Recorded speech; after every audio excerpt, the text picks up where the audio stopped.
This is principlesofaccounting.com, Chapter 8 on inventory. In this particular module, we will look at the basic concepts of inventory costing, FIFO, LIFO, weighted average methods. This is a very important module. Now let's start with the basics, however. So the aggregation of the beginning inventory and purchases gives us the goods available for sale. Our challenge is then to take that total amount assigned to goods available for sale and decide how much is included in ending inventory for the balance sheet and how much should be reported as cost of goods sold on the income statement. It's really an allocation problem. The cost of goods available for sale must be allocated either to cost of goods sold or to ending inventory. Cost of goods sold appearing on the income statement, sales minus cost of goods sold, giving you gross profit, or ending inventory appearing on the balance sheet. Before we look at the specific methods like FIFO and LIFO, though, consider this. If I allocate $1 more to cost of goods sold through my costing methods and $1 less to ending inventory, that's a necessary thing that occurs. If what's available to allocate, if I place $1 more here, I necessarily place $1 less there. And by placing $1 more in cost of goods sold, that causes gross profit to be less. Sales minus an increased cost of goods sold would give me less gross profit, and $1 less in ending inventory would give me less on the balance sheet for the asset inventory. So inventory is pushed down, profits are pushed down, retained earnings is pushed down, the balance sheet equality is maintained because inventory is going down, as are profits, if I were to shift that $1 from one category to the other. Now, as we think about what costs to include in ending inventory, it's important to remember that inventory should include all costs that are ordinary and necessary to put the goods in place and in condition for resale.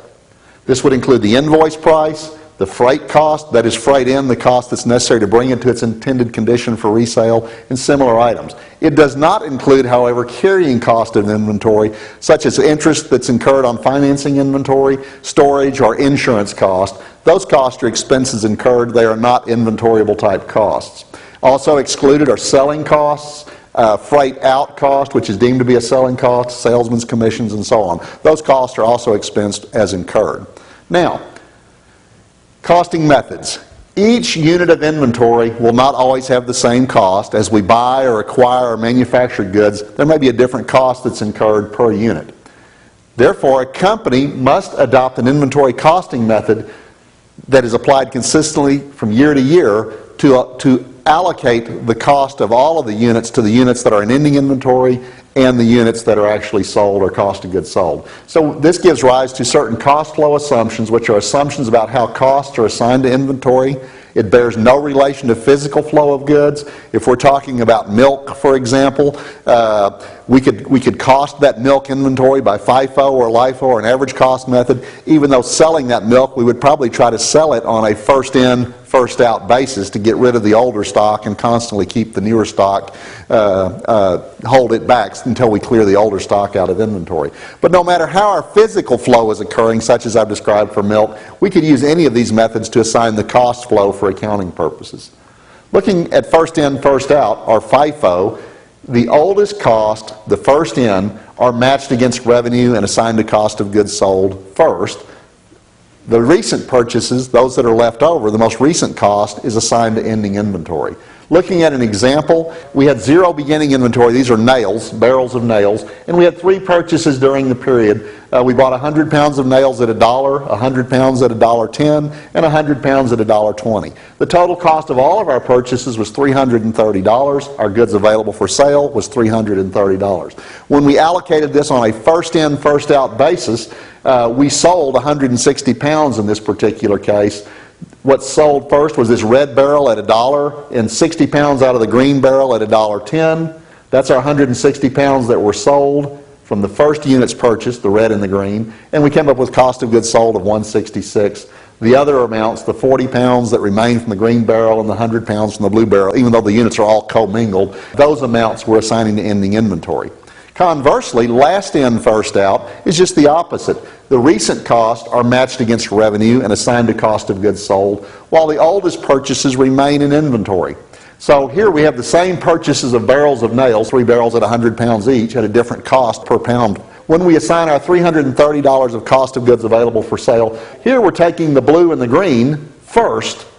That is, the last in is the first out, and we're assigning that to cost of goods sold. It's $186. The ending inventory is from the earliest purchases during the period. Last in, first out. Last in, first out is uniquely a United States-based accounting method. Many parts of the world will not recognize or allow the LIFO method.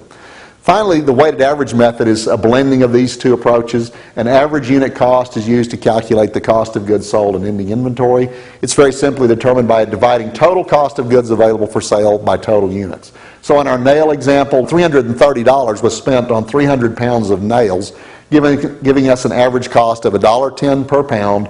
And with 160 pounds sold at $1.10, we had $176 in cost of goods sold. And our ending inventory, 140 pounds, times the same $1.10 average cost, gave us $154 assigned to ending inventory.